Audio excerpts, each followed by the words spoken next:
अस्सलाम वालेकुम। आज मैं आपके साथ रेसिपी शेयर करने जा रही हूँ कराची के फेमस बन सूट के बर्गर। बन कबाब जो होता है ये वो है जो बग़ैर हम केचप के सादा हमें प्लेट में सर्व किया जाता है। बहुत ही अच्छा है।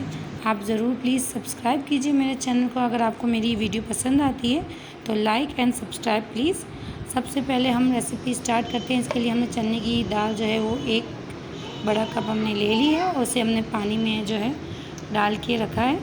और इसमें हम थोड़े मसाले वगैरह ऐड करेंगे। तो इसमें मैंने प्याज एक जो है दरमियानी साइज़ की कटिंग करके डाल दी है। लहसुन के जवे इसमें ऐड कर दिए हैं 4 से 6 अदद। और इसमें कुछ गरम मसाला ऐड करेंगे हम। और गरम मसाले में हमने जो है वो बहुत सारी चीज़ें ऐड करनी है। इससे पहले हरी मिर्च जो है 6 अदद आप इसमें ऐड कर दें। अगर आप मिर्ची ज़्यादा पसंद करते हैं तो आप ज़्यादा भी ऐड कर सकते हैं। इसमें जो हरी मिर्च शामिल हमने इसमें कर दी है। तो उसके बाद हम ऐड करेंगे तज की इसमें कुछ डंडियाँ, थोड़ा सा ज़ीरा, थोड़ी काली मिर्च के दाने हमने साबित ऐड कर लिए हैं। इसमें लौंग ऐड करी है इसमें थोड़ी सी। सारे गरम मसाले जो है उसमें हमने यही 4 चीज़ें ऐड करी हैं, ज़ीरा, काली मिर्च साबित, तज और लौंग। 4 गरम मसाले इसमें ऐड किए हैं। हरी मिर्च, लहसुन, प्याज। अब हम इसमें ऐड करने वाले हैं वो है लाल मिर्च कुटी हुई और हल्दी। ये 2 चीज़ें हम ऐड करेंगे। आप चाहें तो लाल मिर्च गोल वाली साबित भी ऐड कर सकते हैं। मेरे पास अभी लाल मिर्च कुटी हुई है तो मैं वो ऐड कर रही हूँ और हल्दी ऐड कर रही हूँ।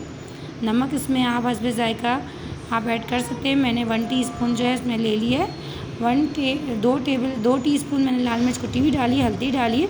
इसे पकने के लिए मैंने रख दिया है इसी पानी में। बहुत ज़्यादा पानी नहीं इस्तेमाल करना। ये देखिए हमारा दाना जो है वो टूट गया है। दाल हमारी सॉफ्ट हो गई है तकरीबन 20 से 25 मिनट में। आपकी फ्लेम के ऊपर और दाल की आपकी क्वालिटी के ऊपर है। जितनी जल्दी गल जाए वो आपकी दाल की क्वालिटी है। हाँ, अदरक का टुकड़ा भी इसमें मैंने ऐड किया था जो अभी मुझे याद आया कि इसमें दिख रहा है। तो अदरक का एक जो है मैंने टुकड़ा इसमें बड़ा ऐड कर दिया था छोटे। अब इनको चॉपर मैंने चॉप कर लिया है और देखिए कितना अच्छा ये चॉप हो चुका है, बहुत अच्छा।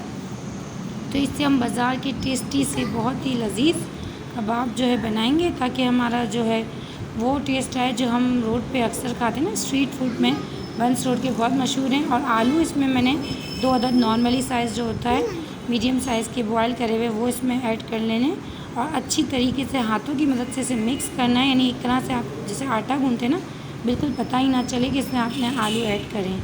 और इसे हाथों से बहुत अच्छी तरीके से मिक्स करके आपको एक अच्छा सा फॉर्म दे देना है, डो टाइप की फॉर्म दे देनी है। इससे जो है हमारे जो खाने में आलू का हमें टेस्ट नहीं आएगा। आप चाहें तो इस टाइम मिर्ची नमक चेक करके और कुछ डाल सकते हैं, ऐड कर सकते हैं। लेकिन मैंने चेक करी बिल्कुल परफेक्ट है हमारी मिर्ची नमक जितनी जो खाई जाती है मेरे घर में बच्चे वगैरह इतनी नॉर्मली ऐड कर सकते हैं। हरा धनिया आप इसमें ऐड कर सकते हैं कटिंग करके, लेकिन वो ऐड नहीं किया जाता नॉर्मली बाज़ार में फूड स्ट्रीट में आपको नहीं आता कबाब में खाने में, तो मैंने ऐड नहीं किया। और ये कुछ गरम मसाला वगैरह अगर चॉपर में ना चॉप हो तो इसे निकाल लीजिए। जैसे ये लौंग का जो है दाना है या इसमें दालचीनी का टुकड़ा है तो ये मैंने निकाल देती हूँ। और इसे अच्छी तरीके से मिक्स करने के बाद इसे एक अच्छा सा डो का फॉर्म देकर इसे हमें कबाब बनाने कोई बहुत ज़्यादा मोटे भी नहीं और बहुत बड़े कबाब नहीं बनाए। रोटी उनकी जो है जैसी होती है आप अपनी देख लें कैसा बना आपके पास अवेलेबल है, इस साइज़ के आप कबाब बना लें। लेकिन इसके कबाब हमारे हथेली के साइज़ में जैसे हम बनाते थे ना, बिल्कुल इसी तरह के जो है कबाब हमने बना लिए। ये देखिए हमने जो है इससे 12 हमारे कबाब जो है वो रेडी हो गए। इतने जो हमारा था आटे का और सॉरी दाल और आलू का। यहाँ मैंने 2 अंडे अच्छी तरीके से फेंटे हैं कि उसमें झाग आ गई। बहुत अच्छी तरीके से 2 अंडे फेंटे और तेल गरम रख लिया है। बहुत ज़्यादा तेल नहीं लिया, थोड़ा तेल लिया है। और ये ऊपर से हम झाग जो है वो थोड़ी ऐड करें, यानी अंडा बन जो है वो हमने तेल में अच्छी तरीके से गरम कर लिए हैं, थोड़े रोस्ट हो गए। चटनी हमने ले ली है, चटनी हमारी सेव हुई हुई है, आप देख सकते हैं चैनल पे। और प्याज ले लिए कटिंग करके, उसमें हम कबाब और बन रखेंगे। बहुत ही टेस्टी, बहुत ही लाजवाब ही तैयार हुए हैं। आप ज़रूर बनाएं ये फूड स्ट्रीट बन कबाब। और अगर वो पसंद आए तो प्लीज़ सब्सक्राइब कीजिए मेरे चैनल को। आपको बहुत बेहतर टेस्ट, बहुत अच्छा टेस्ट मिलेगा और बाज़ार से सफाई से अपने बच्चों को जो है बेहतरीन खाना कम बजट में आप दे सकते हैं बना के। और इससे जो है हमारा बजट भी जो कंट्रोल रहेगा और हमारी सेहत भी कंट्रोल रहेगी। क्योंकि आप देख सकते हो उनके कबाब का रंग बिल्कुल ब्लैक सा होता है, उनकी चटनी का कलर भी ब्लैक होता है। हमारी ग्रीन चटनी और बहुत अच्छी होती है। तो प्लीज़ सब्सक्राइब कीजिए हमारे चैनल को।